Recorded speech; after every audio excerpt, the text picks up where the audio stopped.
Aphorism 270।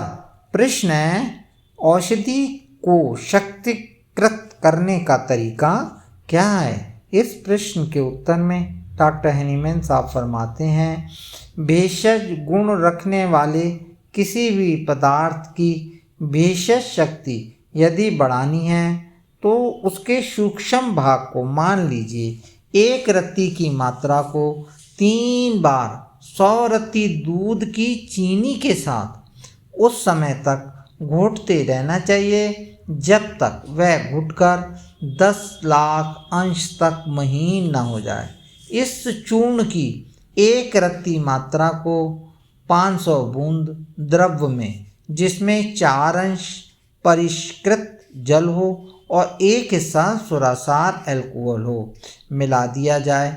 इसके बाद औषधि मिले हुए इस 500 बूंद द्रव्य की 1 बूंद एक छोटी शीशी में टपका दीजिए और उसके बाद उसमें 100 बूंद अल्कोहल मिला दीजिए। शीशी का कार्क बंद कर उसे कम से कम 100 बार अच्छी तरह हिला लीजिए अथवा किसी मुलायम चीज़ पर या लचीली चीज़ पर ठोकिए।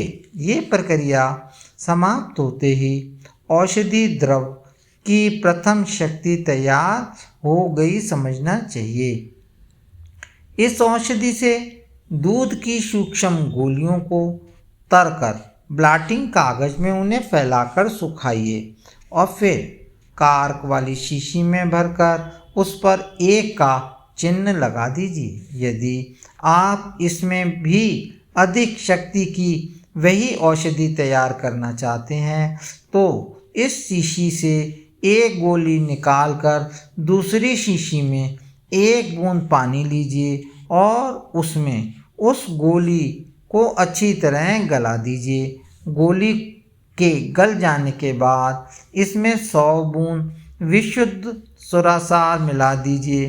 फिर 100 बूंद किसी मुलायम या लचीली वस्तु पर उसे ठोककर उसको शक्तिकृत कर लीजिए। इस प्रकार तैयार किए गए द्रव्य से पुनः दूध की चीनी की सूक्ष्म गोलियों को तर करिए। फिर सूखने पर फैलाकर उनको सुखाइए और शीशी में अच्छी तरह रखकर उस शीशी का मुख कार्क से भली प्रकार बंद कर उस पर 2 का निशान लगा दीजिए। इस प्रकार तैयार की जाने वाली दवाओं को गर्मी और प्रकाश से बचाकर रखना चाहिए। इस प्रकार 29वीं शक्ति तक दवा तैयार कर लीजिए। इसके बाद फिर 100 बंद सुरासार 100 बूंद सुरासार मिलाकर 100 बार शीशी को ठोकिए और तैयार द्रव्य से सूक्ष्म गोलियों को तरकर और सुखाकर 30वीं शक्ति की दवा तैयार कर लीजिए। अशोधित औषधियों पर यह क्रिया इस्तेमाल करने से जो औषधि तैयार होती है उसमें ही इतनी क्षमता या शक्ति आ जाती है कि रोगी के रोगग्रस्त अंग में पहुंचकर पूरी शक्ति से अपने गुणों और लक्षणों को प्रकट करे।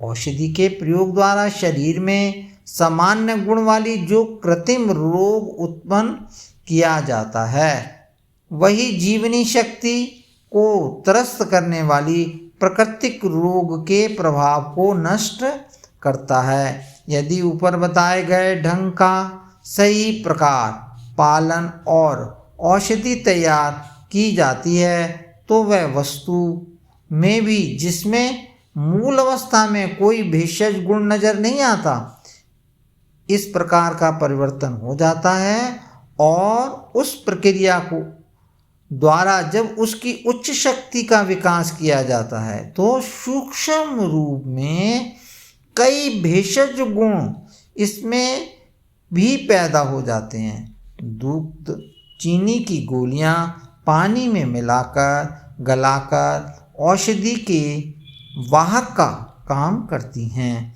और इस प्रकार छिपी हुई शक्ति का आरोग्यकारी गुण प्रकट हो जाता है। Doctor Sarpal homeopathy. कृपया आप हमारे चैनल को लाइक करें, सब्सक्राइब करें और अपने कमेंट्स हमारे कमेंट्स बॉक्स में ज़रूर लिखें।